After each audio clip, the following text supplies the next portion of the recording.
Fala galera, muito bem-vinda a mais um vídeo aqui no canal. Antes de começar o vídeo aí, nos apoie deixando o seu like, inscrevendo no canal e ativando o sininho para não perder o vídeo e ser notificado aqui no canal. Então galera, vamos fazer aqui uma reação e um corte aí, né, da Seleção Esporte com o Rizek, comentando um pouco aí sobre a escalação da Seleção Brasileira. Ele vai falar aí sobre jogadores que podem estar, né, nesse time, né, na estreia aí do Brasil, e jogadores do Flamengo podem estar também selecionados, né, visto que o Flamengo tem 5 jogadores que foram convocados, né, que é o caso aí, né, de Léo Ortiz, Alexandro, Danilo, Gesso e Wesley, né, são jogadores aí que podem estar na seleção.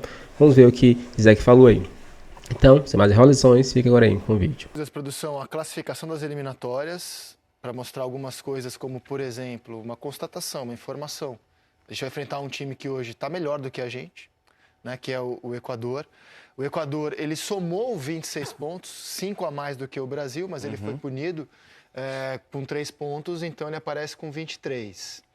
A Argentina faz uma campanha tão superior à nossa que o saldo de gols deles é 18 e o nosso é 4.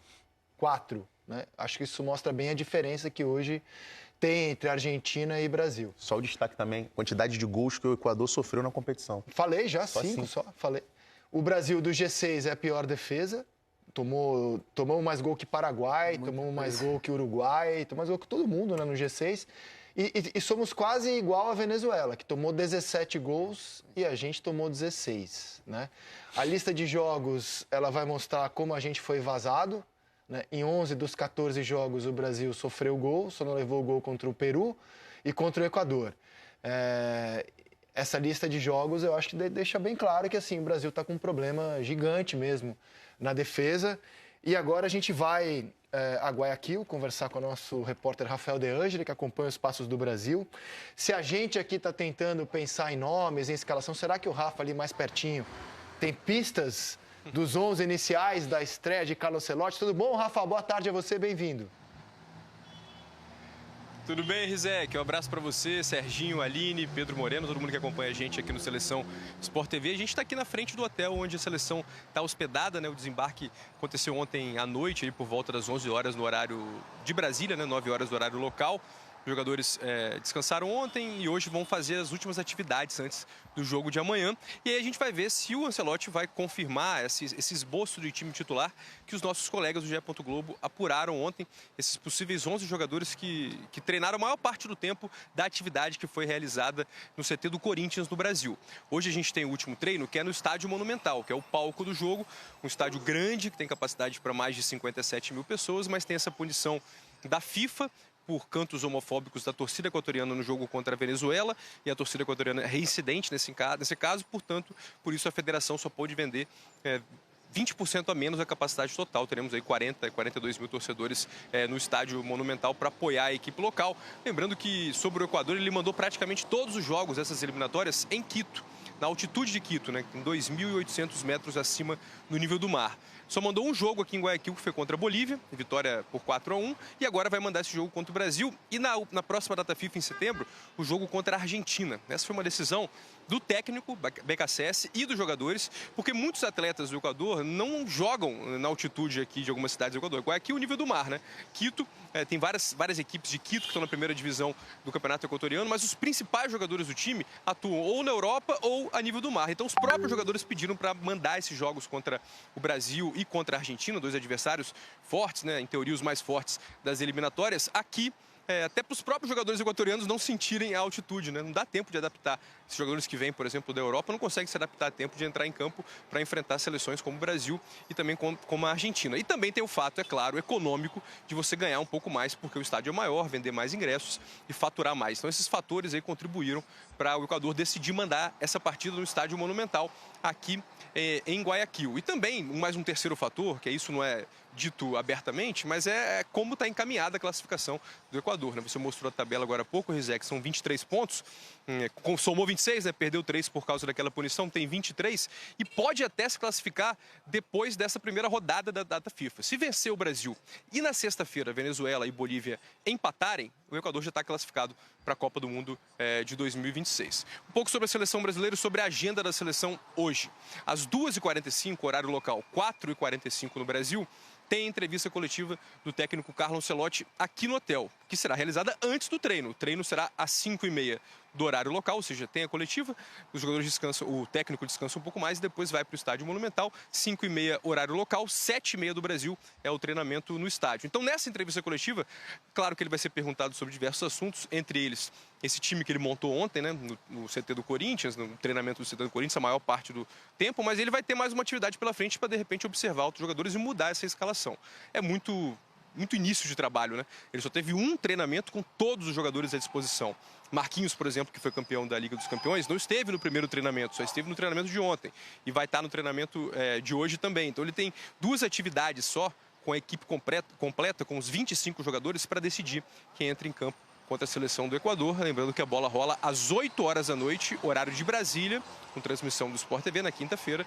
O jogo é mais cedo aqui, né, no fim do dia, às 6 horas da noite, aqui do horário do Equador, de Guayaquil, 8 horas no horário do Brasil. Tá certo, Rizek? Volto com você e um abraço para todo mundo. Obrigado, Rafa. Quem sabe o homem surpreende hoje, ó, eu vou jogar com esses 11 aqui. Quem sabe, né? O Rizek, você que é repórter há mais tempo, há quanto tempo a gente vem na véspera... Diga.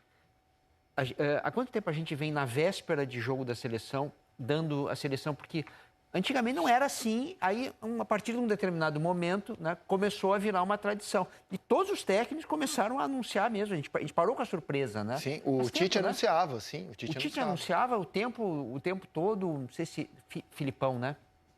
Acho que o Filipão foi o último a... Cara, eu acho que isso começa a mudar quando os treinos são fechados. Porque antes, como a gente via todos os treinos, você sabia como o time treinava. Não, mas mesmo antes, mesmo agora com treinos fechados, confirmar um dia antes, eles confirmam que eu acho que no caso dele, né? É que eu acho que no caso dele é dúvida mesmo.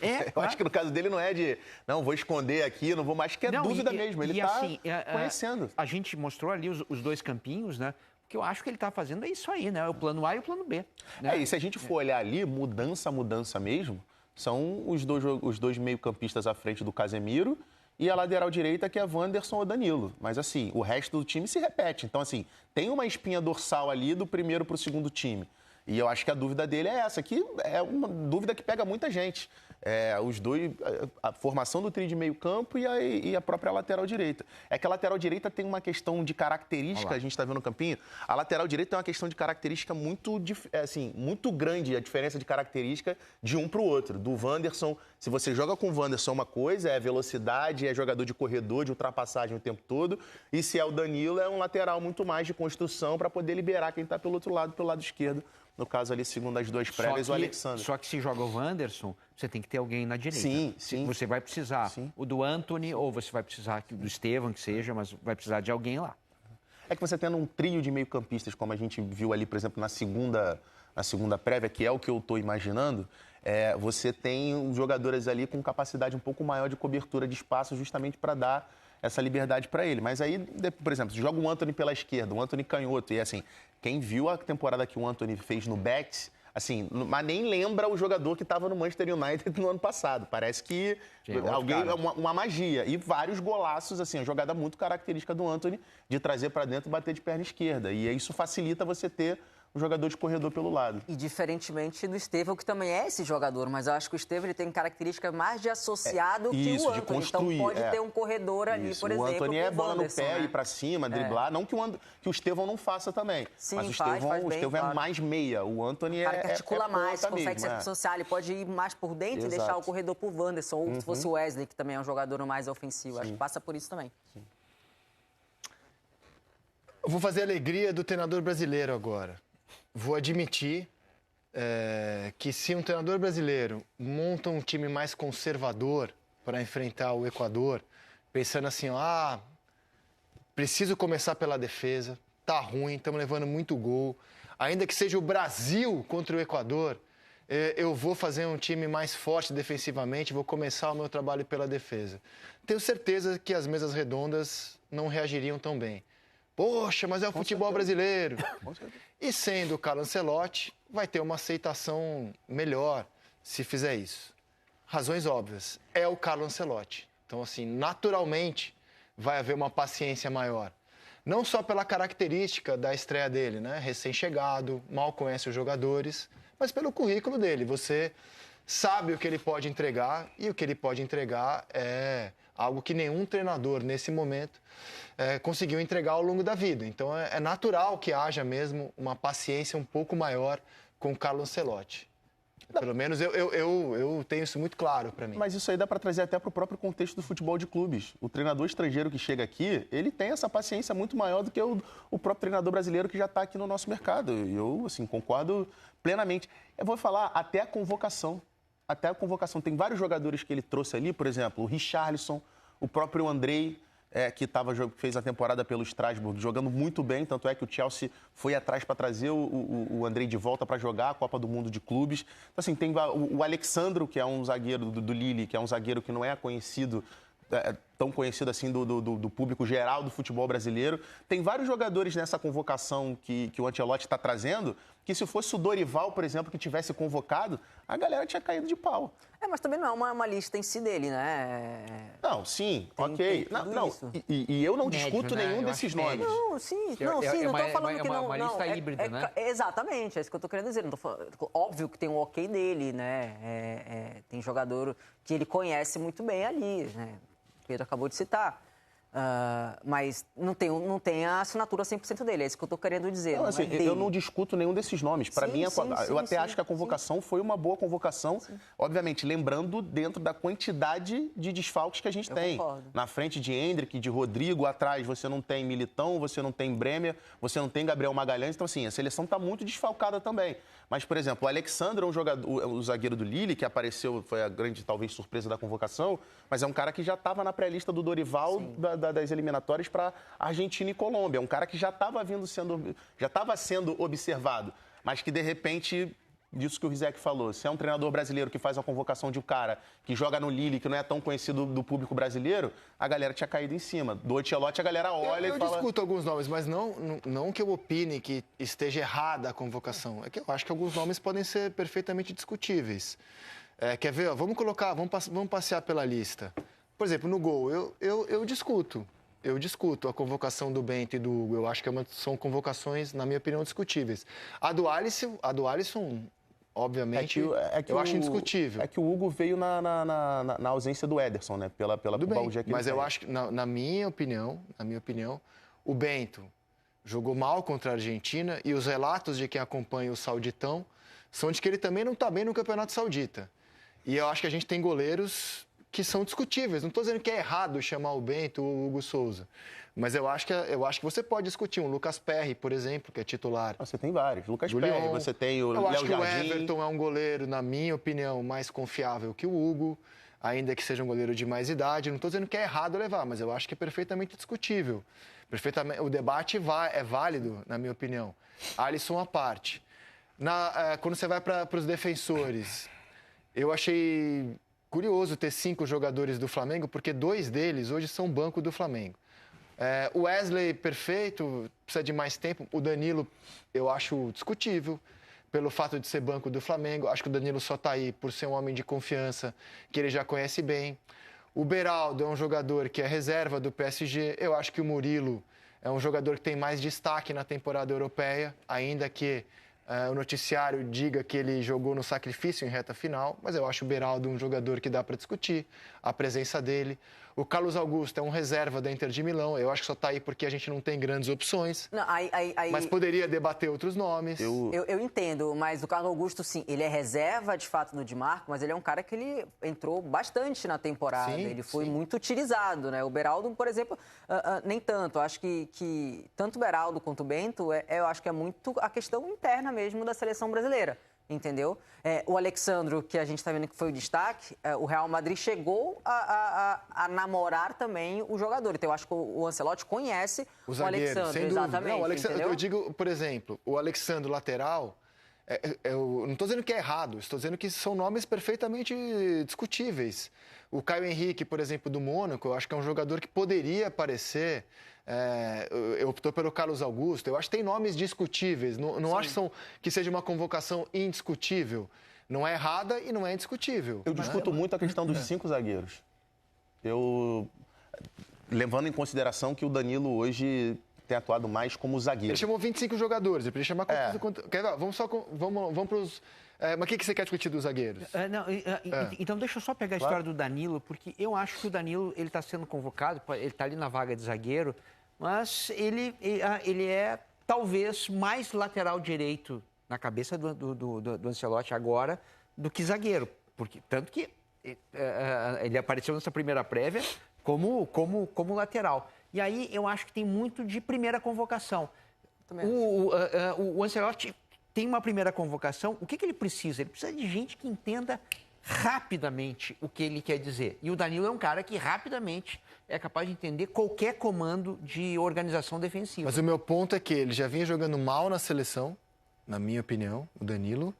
E no Flamengo ele não é um titular. Mas então, assim, é uma convocação... Bem na seleção. Ok.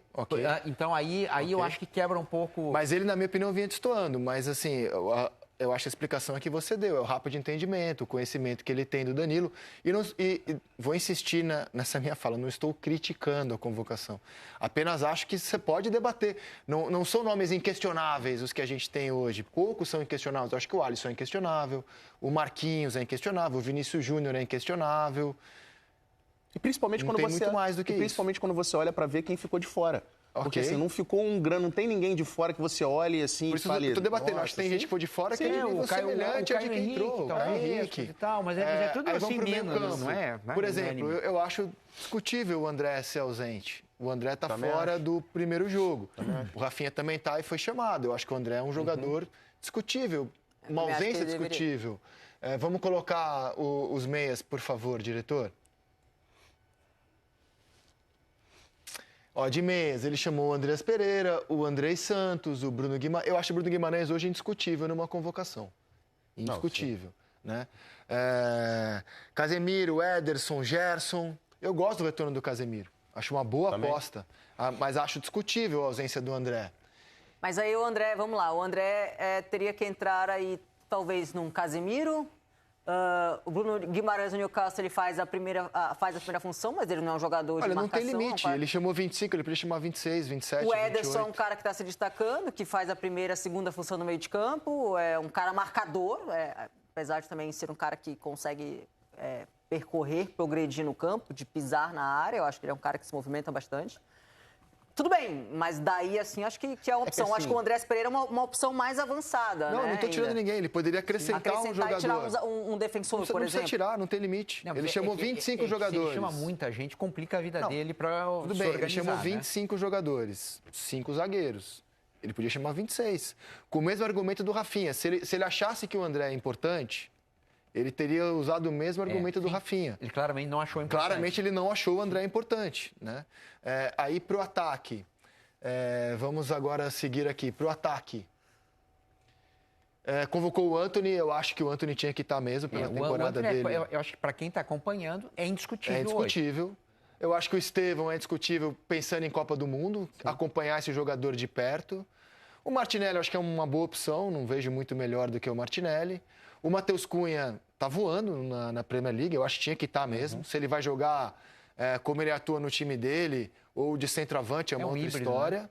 Né? O Rafinha é absolutamente indiscutível, o Vinícius Júnior é absolutamente indiscutível, e o Richarlison eu acho que é um jogador discutível. É uma aposta. Né? Eu também acho que é uma aposta. Discutível. É muito em cima do conhecimento dele prévio, específico, né? Claro. Do atleta que ele trabalhou no Everton, que viveu um dos melhores momentos da carreira sob o comando do Ancelotti. É muito em cima disso. E acho que é até discutível, assim, por exemplo, o Martinelli. Martinelli eu tenho dúvidas se estaria na convocação se o Rodrigo, por exemplo, tivesse à disposição, entendeu? Sim. Então, assim, é algo que a próxima lista a gente vai ter que ver, foi o que eu disse. Ainda que eu vejo o Martinelli como reserva do Vinícius Júnior. Não, pelo lado. Ponta esquerda mesmo. Eu digo como numérico, como quantidade. Sim. Até porque a gente vê ali, por exemplo, pro lado direito, a gente tem de opção o Antony e Estevão.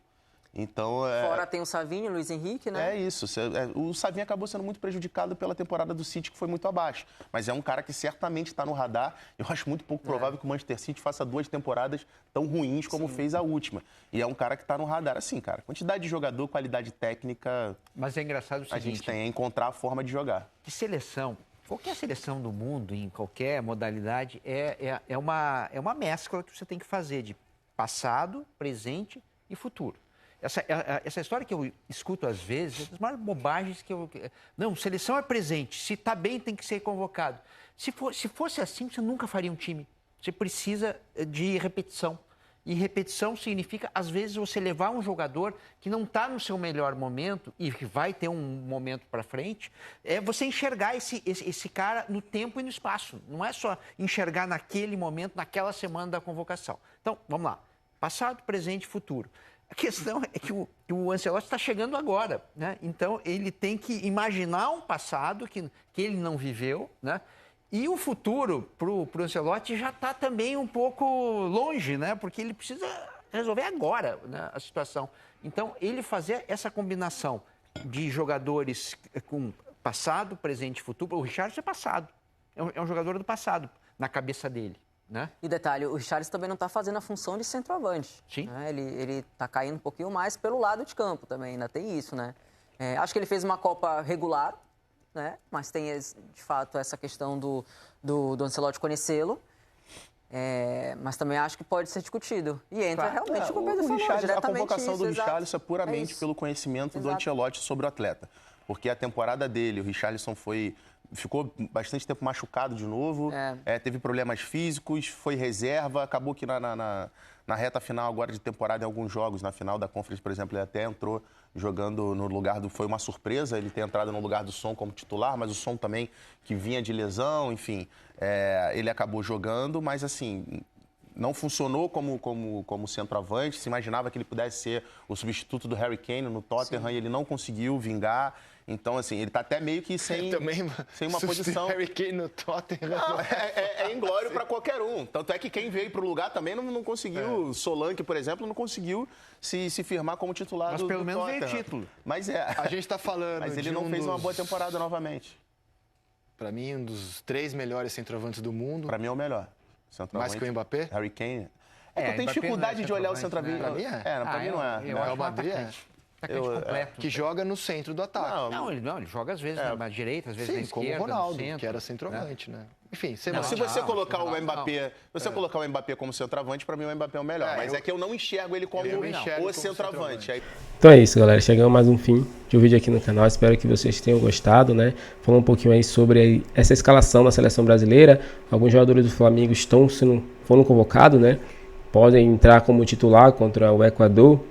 E a escalação do Flamengo, da seleção brasileira, né, com alguns jogadores do Flamengo, né, vou falar para vocês aqui, né, se acontecesse, né, seria Alisson no gol, zagueiro Léo Ortiz e Marquinhos, laterais Wesley e Alexandro, jogadores do Flamengo, aí volante e meia, Casemiro, Bruno Guimarães, Gerson, né, lá na frente, Vini Júnior, que é um cria do Mengão, Richarlison e Estevão, né, essa é a escalação que seria aqui os jogadores do Flamengo, atuando na seleção brasileira. E aí, torcedor, o que vocês acham?